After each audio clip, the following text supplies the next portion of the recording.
पत्नी अपने पति से कहती है, पत्नी, पता नहीं क्या हो गया हमारी पायल को। कल रात को खाना भी नहीं खाया और रो भी रही थी। अभी सुबह जगाने गई तो फिर से रो रही थी।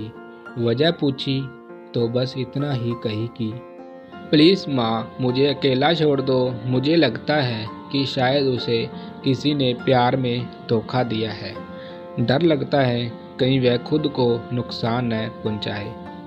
पति थोड़ी खामोशी के बाद कहता है, ठीक है, मैं देखता हूँ। इतना कहकर वह अपने बेटी के कमरे में जाते हैं। पिता, पायल कैसी हो बेटा? बेटी, प्लीज़ पापा, मुझे कुछ दिनों के लिए अकेला छोड़ दीजिए। पिता, ठीक है बेटा, मगर एक शर्त है।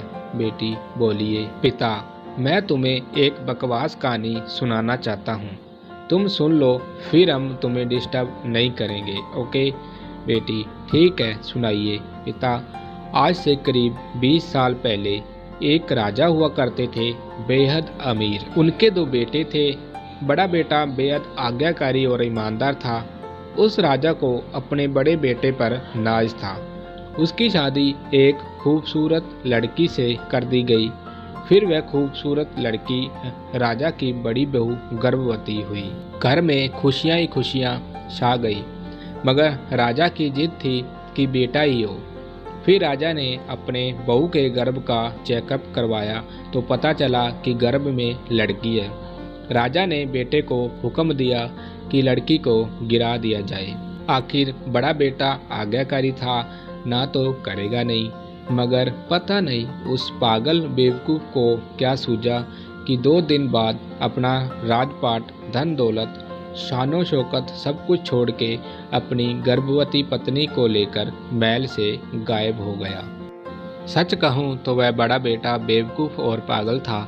लोग बेटियों को बोझ समझकर गर्भ में नष्ट कर देते हैं, और एक वह बेवकूफ़ पागल एक बेटी के लिए तमाम सुख सुविधाओं को ठोकर मार दिया।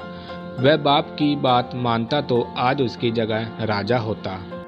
न जाने वह बेटी के लिए पागल बाप न जाने किस हालत में होगा।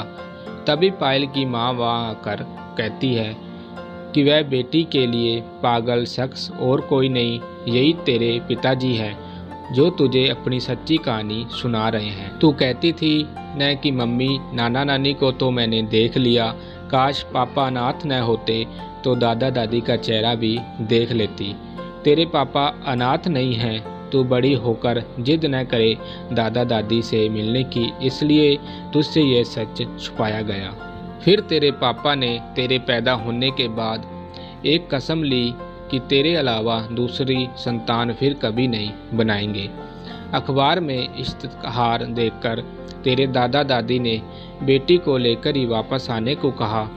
मैंने भी जोर दिया वापस जाने को, मगर तुझे गोदी में उठाकर तेरे पापा ने बस इतना ही कहा, जिस घर में मेरी प्रिंसेस की हत्या का फरमान निकाला गया हो, वहाँ एक राजा कैसे सांसें ले सकता है। अब नज़ारा अलग था। पायल की आंखों में पापा के लिए सम्मान, उनकी मोहब्बत के लिए ढेरों सारा प्यार और उनकी कुर्बानी के लिए इबादत करने जी कर रहा था। आंसू थमने का नाम नहीं ले रहे थे, मगर सब कुछ अब सिर्फ पापा के लिए था। पापा ने बस आखिरी शब्द इतना ही कहा अपनी बेटी को, मैं नहीं जानता बेटा कि दुनिया तेरे बारे में क्या सोचती है, मगर तू मेरे लिए बेहद अनमोल है।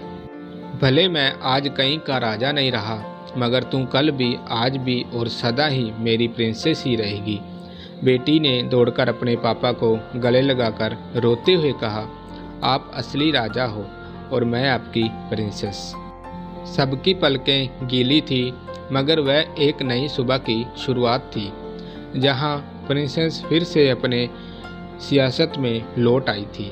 बेटियां माता पिता की जान होती है, उनकी आन बान और शान होती है। आपको इस स्टोरी से क्या सीखने के लिए मिला, मुझे कमेंट करके ज़रूर बता दीजिएगा। तो मिलते हैं अगली नेक्स्ट स्टोरी के साथ, तब तक के लिए गुड बाय दोस्तों।